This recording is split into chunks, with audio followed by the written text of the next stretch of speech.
What we got on the screen at the moment is so effectively Planning Analytics has two client interfaces. So we have a web-based client called Workspace, which is on the screen right now. And then we also have a very rich Excel integration as well.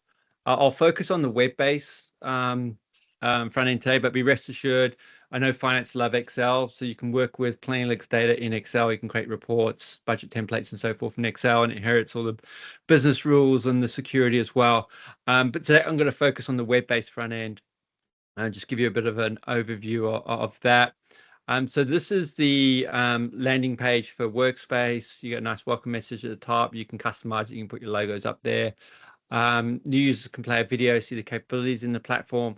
And then below there, we have what we call is My Application. So Planalytics is what Gartner have coined as an XP&A platform, so extended planning analysis, or the new term this year is integrated business planning solution. But all that means is it allows for budgeting and forecasting across the enterprise. So traditionally it was done out of the Office of Finance, but it's now branching out into other areas like workforce planning, supply chain and demand forecasting, project forecasting, campaign planning for marketing, corporate planning to set high-level targets. Sustainability is becoming a big thing globally. So looking at things like path to net zero, decarbonization strategies, through reporting for finance, operational planning for the operational team. So this page will filter these apps based on the user's profile. So a lot of our customers will have 10, 20, or 30 different apps. This screen will filter the apps based on the user's profile. So if I'm in finance, I see the finance apps. And in operations, I see operations and so forth. And where appropriate, each of these apps can be linked together behind the scenes. So for example, when we run a marketing campaign and play around with the expected uplift in demand, that needs to link to operational planning to make sure we can meet that extra capacity, or are we just wasting our marketing dollars? That needs to link to, HR forecasting to workforce planning to make sure we got the right people at the right place at the right time. So in a nutshell, that's what Planning Analytics allows our customers to do. So what I'm going to do is jump into a few of these apps just so you can see what the user experience is like and some of the key capabilities in the platform. So what we're going to start off with is a fairly simple example called corporate planning. So this is an example of a top-down budgeting system where we can set high-level corporate targets and then allocate them out to the rest of the business. And then what we might do is jump into guided planning, which is a bottom-up planning process. So at a cost center level, looking at workflow capabilities, and then we're going to look at some of the AI predictive capabilities that we got in the platform as well. So let me quickly launch corporate planning. I've been sitting here for too long now. Planning Analytics. So this will give you a bit of a sense of the reporting as well and the dashboarding that's available in the solution and effectively the user experience. So here we've got what a traditional dashboard may look like in Planning Analytics. Everything I'm going to show you today is highly customizable. We can bring in your color templates, so I can set up these visualizations with your colors. If you've got a specific font, I can bring that in as well. And the design intent of Workspace is around self-service as well. So while you will be producing reports, dashboards, and budget templates for your users, but the ability for the users to go in there or augment these reports or create their own reports is really going to be critical. It's impossible for you to create reports and dashboards that meet everyone's needs. So it's all drag and drop and very easy to build these reports and dashboards and so forth. So to put things in context, it took me around 10 to 15 minutes to build this dashboard. So it's relatively quick and easy as well. So no coding involved. So at the top here, I'll just go through this dashboard to show you what we can do. So here I've got what we call our horizontal slider bar. So the user can filter this report. And here I'm looking at my region dimension. I'm looking at total company. I'm looking at individual states within Australia, and they can just move the slider bar across. We have a number of different filtering styles within the platform, and we'll see a few of those today, just depending on the available screen real estate that we have to work with and the user behavior that we're trying to enforce on the users. Obviously, we can have some KPIs. At the top here, I've got my margin, my revenue, my costs. I can have traffic lighting indicating good, average, and bad. And then below there, I've got some out-of-the-box visualizations. So we have around about 30 visualizations at the moment. Workspace is on a continuous delivery lifecycle. So every single month, there's a new version that comes out. and we're adding new visualizations and new front end capabilities that you can start consuming. So here I've got a pie chart showing my operating expenses, so I can immediately see occupancy or rents, our biggest expense. Next to that, I've got a bullet chart. So this is good for comparing multiple versions at the same time. So I got my horizontal pink bar here as my budget numbers. The light pink line is my my target, and the gray bar behind that is my prior actuals. Below that, I've got my combo charts. Let me expand it so you can see a bit better. But here I've got on my bars, I've got my costs by 4 different states. So New South Wales, Victoria, WA, and Queensland. And then across the top, I'm looking at, on my line charts, I'm looking at my revenue numbers for 3 different versions. So I got my prior actuals, my target, and my budget. Again, we can change the color of each of these bars to whatever color you want them to be. I can change the value to be a percentage or be outside the bar. So there's a lot of configuration within these visualizations to ensure that you get the most out of them. Let me go back. So to the left of this, we got what we call is our table views, but here I got effectively a P&L view of the world. Obviously, users can drill up and drill down. So I could drill down on payroll and see what makes up my payroll expenses. Across the top, I've got the versions I'm looking at. So I got my prior actuals, my target, my budget, my variance percent. And then obviously we can have conditional formatting as well. Here I'm indicating a positive or a negative variance. And then what we can do in here as well, I can set some high level targets for the organization. So I'm at a total company level here. So I can go in here and go, I want to increase my revenue for the whole company by 10%. I can just come in here, type in increase by 10%. So I'll go from 365 to 402 million. So while this does look like a typical dashboard or report, it's rewrite, it's live. I can update my targets, I can update my budgets, my plan, do some what if scenarios, add some commentary in here. All right, so on the next tab, I'm going to allocate that 402 million out to the rest of the organization. You'll see it will come through in my title at the top here. It will come through in my table here. And I'm allocating it down to a city level in this instance based off a predefined driver, which is the revenue profile for each city. So a lot of our customers use this sort of allocation process to do things like allocate overhead costs out to a cost center or down to a product level to work out profitability at that level as well. So Planning Analytics loves large volumes of data, which are generally generated in these allocation processes, and it will do it very, very quickly as well. To the right there, I'm going to try and show you a number of different visualization styles today. But here I've got 3 visualizations looking at the same revenue numbers. But here I've got a horizontal bar chart. So I can immediately see Sydney's going to bring back the most revenue. This time I decided to show it as a percentage and put it outside the bar. So Sydney's going to bring back 14.8% of our revenue. Or I can have it as a radial dial chart, and I can see Sydney's going to bring back the most, followed by Broome, Perth, Brisbane. Or we can have it as a word cloud. So the bigger the word, the more revenue that city is going to bring back. So that's an example of a top-down budgeting example. So setting high-level targets and then allocating it out to the rest of the organization. What we'll do now is we'll look at a bottom-up process. So building up a plan from the bottom up. And we'll look at workflow capabilities, and we'll look at some of the AI predictive capabilities that we've put into the platform as well. So on the left here, we have what we call our navigation pane. So it's got the name of the application, a brief description of what the application is doing. And then what we can do is break up the planning process into individual tasks and guide the user through their planning process. So in this example, the user needs to update their revenue, update their CapEx, and update their OpEx. Each task may have a different start and end date. And we can set up dependencies between these tasks. So for example, we may not want the users to start their CapEx until they submitted their revenue numbers, or we can set up security around these tasks. There may be a payroll task that just goes to the HR team. So this task list can be quite dynamic based on your business requirements. As I mentioned before, each task will have a due date, and then it'll also have one or more assets assigned to that particular task. So to update revenue, they need to update an asset called planning, which is loaded here on the right. When I jump into CapEx, it will load in the asset they need to update, which is the capital asset, and they'll load that asset here on the right here.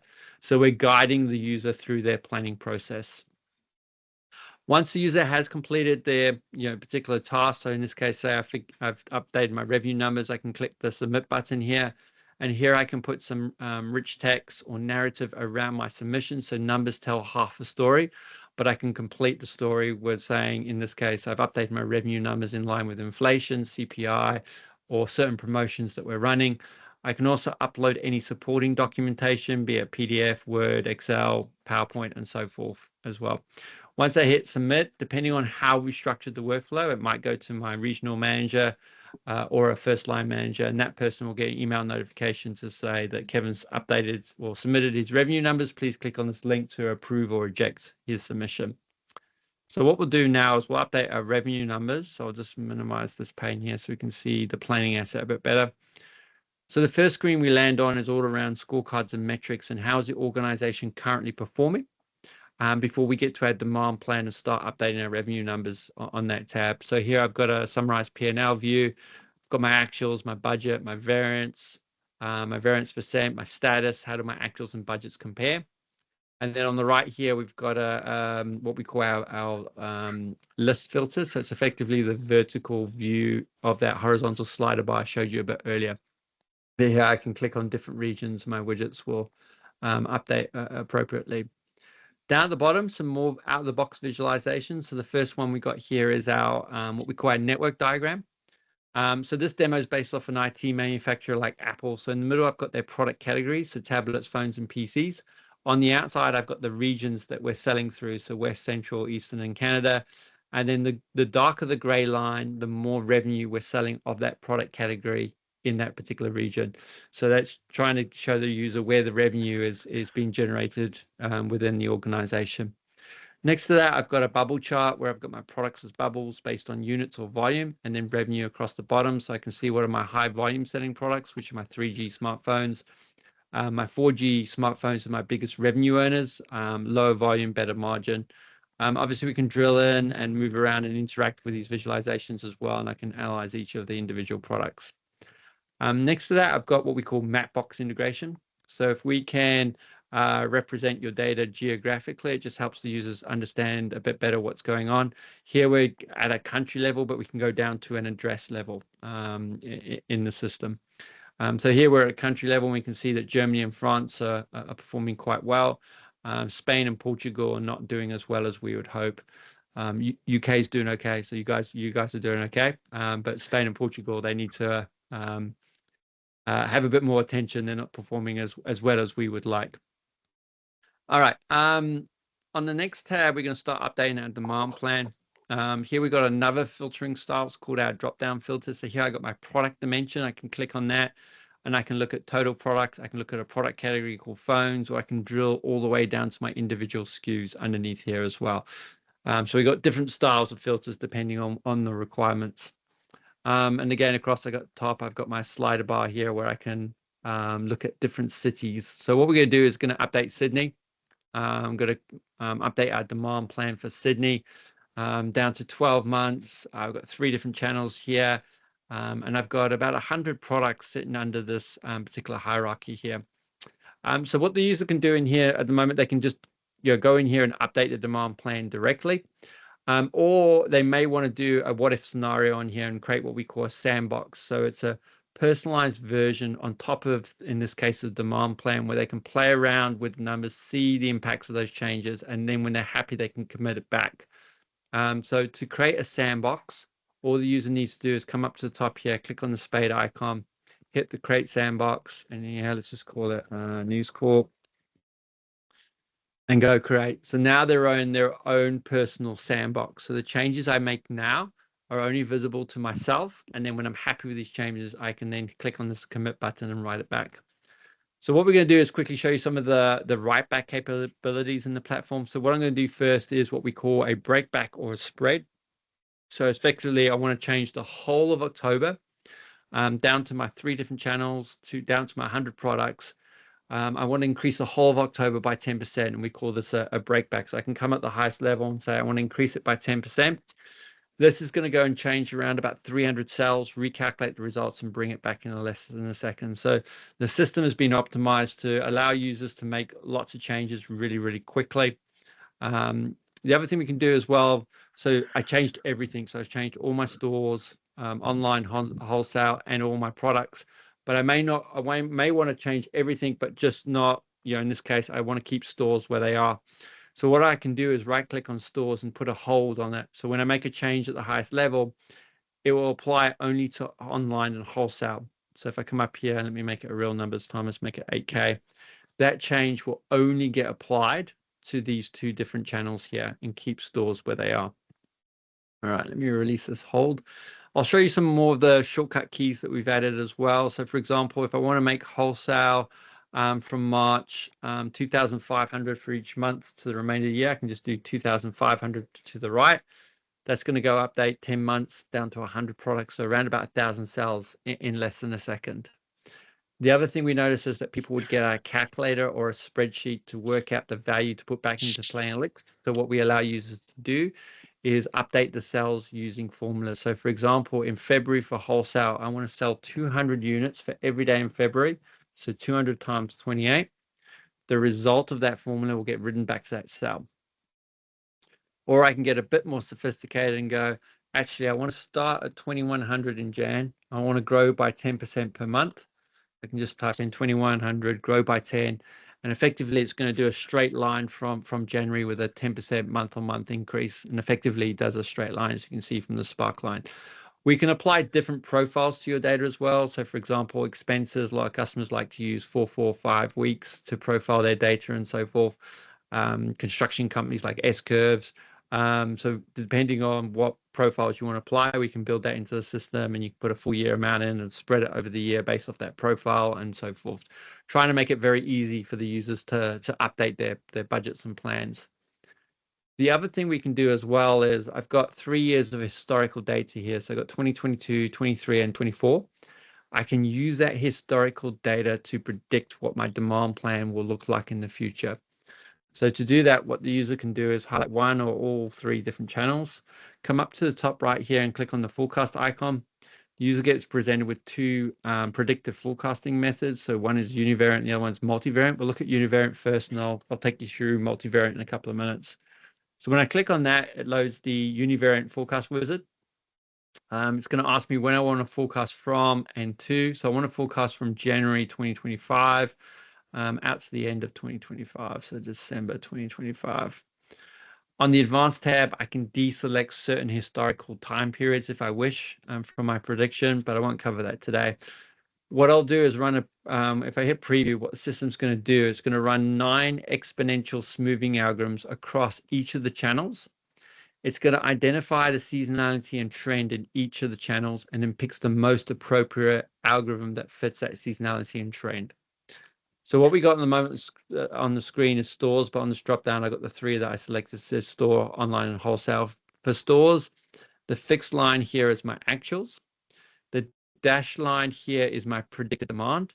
And then the shaded area is its confidence range. So predictive forecasting isn't magic fairy dust. It's not always going to give you 100% accurate results all the time. It's got a lot to do with the quality of the data and the granularity of the data. So it's very important that we inform your users, can I trust these numbers, or should I use my own business insights in forecasting these numbers? On the statistical detail tab, this gives the user a bit more information in the predictive accuracy, what model was selected.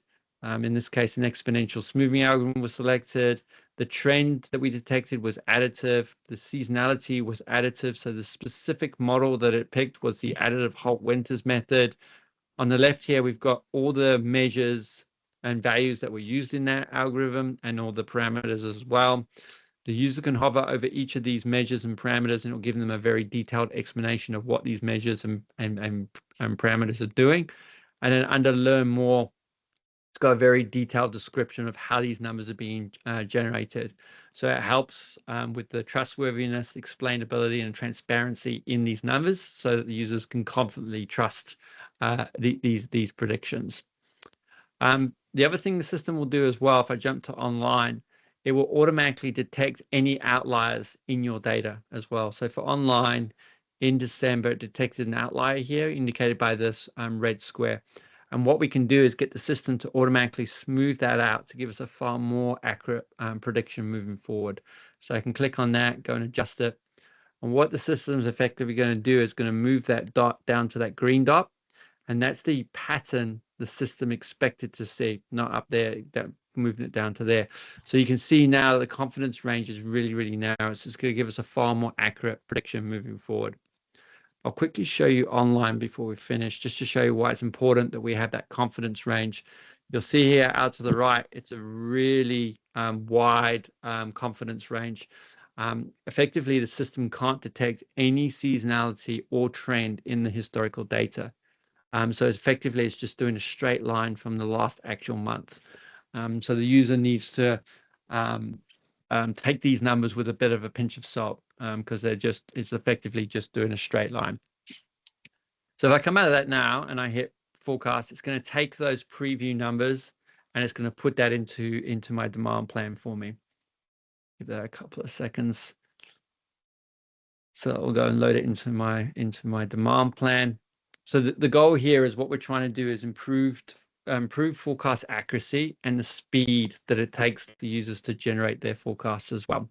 Once the numbers are in here, they can augment these numbers. So for example, for online January, it's saying 1,469, but I expect to sell, 2,100, or the demand to be 2,100 in that particular month. So I can go in there and augment these numbers. So instead of changing everything, I can just see the predictive plan, and then I can then go and change numbers as I need to, as things evolve over time.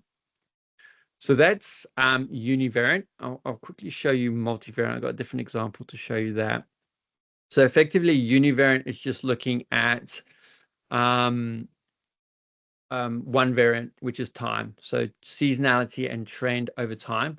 But there may be other factors that will influence in this case, your demand plan. So here I've got but how many business days are there in the month? How much consumer spending or disposable income do our customers have? What is the current inflation rates? What's the unemployment rates? We can bring in things like weather data, precipitation, temperature. Each different industry has different kind of factors that will influence their demand and so forth. And so we can bring these factors in and then feed that into the prediction to give us a far more accurate forecast moving forward. So what I'll do is I'll run a multivariant on 5G 32GB phones, and I'll jump up here and I'll run a multivariant. I'll show you where it's slightly different from a univariant. So we still tell it to when we want to forecast from and to, so January 25 to December 25. But down here, we got a new section here where I can point to these different variables. So here I've got two variables selected. I've got consumer spending selected, and I've got unemployment selected. I can also go in here and edit that, and I can point to other factors as well, like business days and so forth. We do need to bring these factors into the system, and we need to have them at a level that you want to forecast at. So if you want to forecast at a monthly level, I need the inflation rates at a monthly level. All right, if I come out of this run preview, I'll show you what is slightly different here as well. We're going to the statistical details tab. There's a new section here called relative contribution. So it will tell the user out of the variables they've selected, which ones are contributing the most to the predictive strength. So here, consumer spending has a low contribution, less than 5%, while unemployment has a strong contribution to the predictive strength at 95.1%. So effectively what I've clicked on is what we call an essentials item. So if someone's employed and they've got money, they're going to purchase a product. Unemployed, got no money, they're not going to purchase a product. Doesn't matter how much consumer spending or disposable income our customers have, doesn't influence the demand for this particular product. So it's not a luxury item like a Louis Vuitton bag. It's more like an essential item like bread, butter, milk, and so forth.